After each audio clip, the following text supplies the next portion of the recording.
Okay, I've got thousands of dollars in student loans. I've got to do something to make some money. MLAs, if they're doing their job, listen.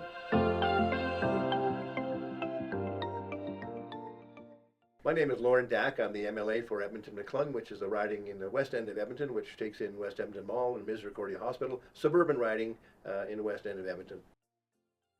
Well, I'll tell you what, I was inspired early on in my life. I was watching black and white television in my home when I was about 5 years old and witnessing former Prime Minister Diefenbaker making really passionate speeches about issues of the day. And man, he's really interesting and devoted to what he's doing. And at 5 years old, I had an interest sparked in politics. In grade 11, I had a very, very dedicated and skilled social studies teacher who insisted all of us in his classes read widely to determine where we sat on the political spectrum. And I identified myself early on as a social democrat, looking after human beings as and social justice issues and anti-poverty and equity, all those things. I identified myself early on as a social democrat, and I joined the NDP at that time 50 years ago this year at age 16. I had been involved in my university studies in mostly the humanities, and I actually got accepted into law school in Calgary, but I was waitlisted, so I didn't get in right away. So I've got thousands of dollars in student loans. I've got to do something to make some money. I was looking at having my education weighted into humanities. I thought I'd do something to learn about business and make some money to pay out the student loans. So I chose the real estate industry, and I was there for 30 years. MLAs, if they're doing their job, listen as much as anything else. I always say that I've got 2 ears and 1 mouth, so I listen to the community and listen to what their needs are and do my best to respond to what those needs are. And you can't always help everybody, but you're there to help. Depends on whether the House is in session or not. If the House is in session, of course, you have the regimentation of your day according to the daily routine in preparation for that, as well as going through question period and then debating of the issues and so forth. And usually in the evening there's stakeholder meetings in the evening as well. But when the House is not in session, then of course you're looking after the needs of your local constituency, meeting with people who bring urgent needs to your office, and you try to, with the assistance of your staff members, deal with their concerns. And usually they are related to survivability right now, affordability issues and cost of living issues, lack of availability of a family doctor, looking for appropriate housing. Healthcare, education, and housing are really the biggest burdens that people carry into this office. The biggest thing that I think I regret, and I think many politicians would say the same thing, is that they are not able to find solutions for so many of the people who are in our own neighborhoods right now who are struggling.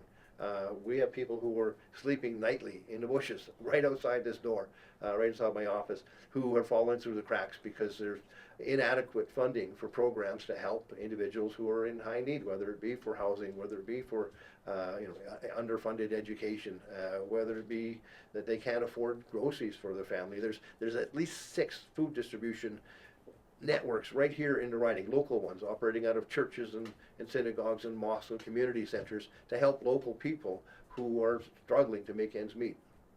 At the legislature, a favorite moment, I think, is when you are able to ask a question, a bona fide question that comes from a constituent or a stakeholder from the community or the portfolio that you are the shadow minister for, and it actually is a question that elicits a serious response and a genuine answer from a minister, because quite often, of course, the government will simply revert to talking points and not answer the question. But when it is a question that is of wide importance and the minister sees no option but to answer it, that's a win inside the legislature. Always with constituents or stakeholders at gatherings, usually outside of the legislature, where people are coming forward to you with their concerns and their hopes and their dreams and desires to do the very best for their family or for their business or for their social organization, meeting with people that you never would have had the opportunity to meet before had we not been a politician. And it's such a great privilege to be able to meet people from every walk of life that you can imagine, and many that you never would have imagined even existed. That's it's a thrill to actually be allowed into so many people's worlds. I'd like to be able to help everybody who comes in the door, but there are unfortunately people that I am not able to provide solutions for, and that's frustrating when you look through options that might be available under government programs and services, and you look at perhaps a single mother with children living in subsidized housing who needs special supports for a child who has needs that are not being addressed, and you're getting a flat, sorry, there's nothing we can do from a minister's office or from all the options that you're trying to uncover. That's truly frustrating.